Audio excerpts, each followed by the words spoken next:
President Trump is in the market tonight for a new ambassador to the United Nations. Nikki Haley will formally resign at the end of the year after 2 years in the post. Our foreign affairs correspondent Nick Schifrin begins our coverage.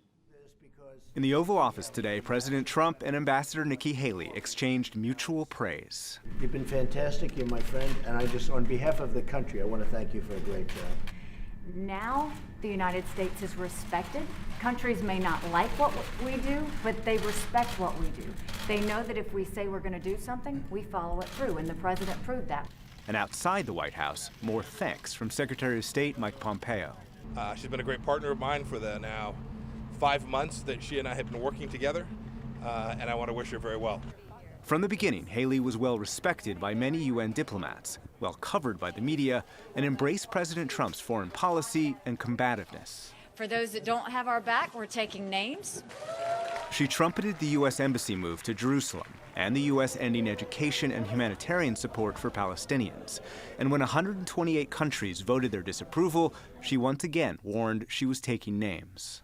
The United States will remember this day in which it was singled out for attack in the General Assembly. On Iran, she reflected Trump policy when she spoke in front of Iranian weapons that she said proved Iran sends missiles to regional allies. It's hard to find a conflict or a terrorist group in the Middle East that does not have Iran's fingerprints all over it.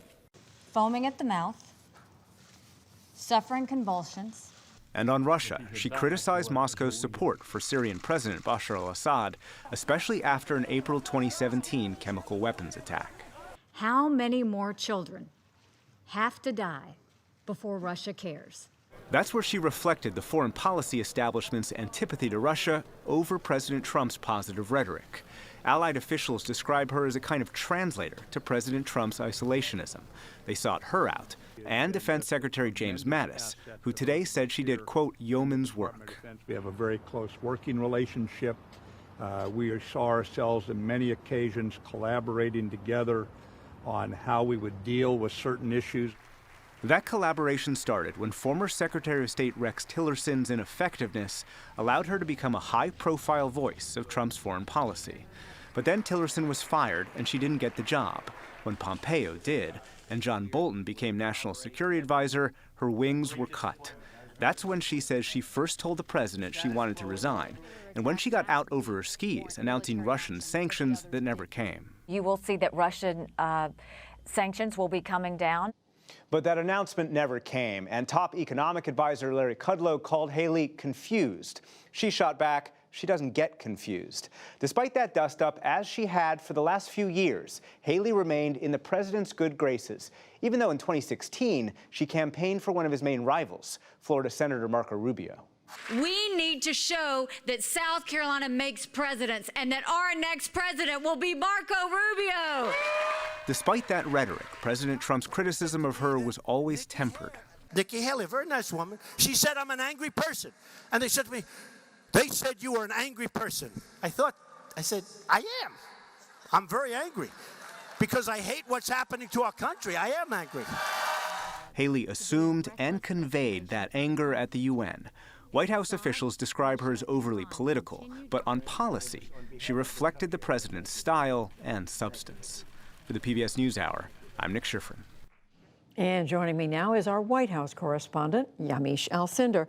So, Yamiche, so many people are asking, why is Nikki Haley doing this now? She said personal reasons, term limits, but what else do we know about what's happening here? What we know is that Washington was really, really shocked when Nikki Haley made this announcement. And it's because our NewsHour producers here studied a list of the last 30 years of UN ambassadors. And in almost every single case, when that person resigned in the middle of a president's term, it's because they were taking another job in the administration. That is not the case with Nikki Haley. I spoke with someone who's close to Nikki Haley, who also helped get her elected in South Carolina. That person said she's very politically ambitious in a good way, and that she would know when to leave. And in this case, race. She's leaving when the administration's having a good couple of weeks. They had Brett Kavanaugh confirmed, the trade deal went through. You also have the economy doing well. So Nikki Haley is kind of leaving on this high. There is, of course, this idea that she could run in 2020, but Nikki Haley was very firm today. She said she's not running in 2020, and she's actually going to help President Trump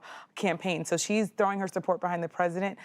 But that's pretty much what people are talking about today. Well, we heard in Nick's report that the president was complimenting her today. She was complimenting him.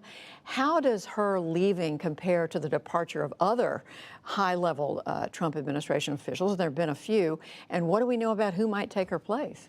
Well, Nikki Haley's announcement is very abnormal because it was so normal. There's this idea that in the Trump administration, when people have left, it's usually been because of scandal and they've been fired via Twitter. Just a couple lists. There's everyone has been fired on Twitter.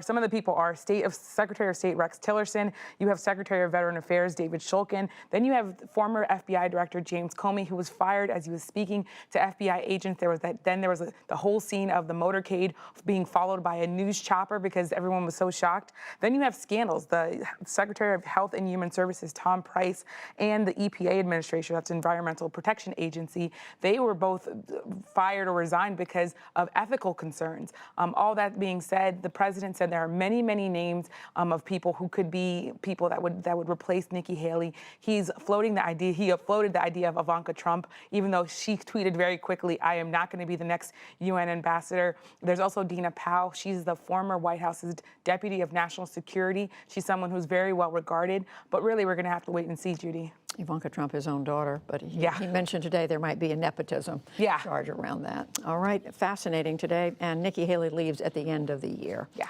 Yamiche Alcindor, thank you. Thanks.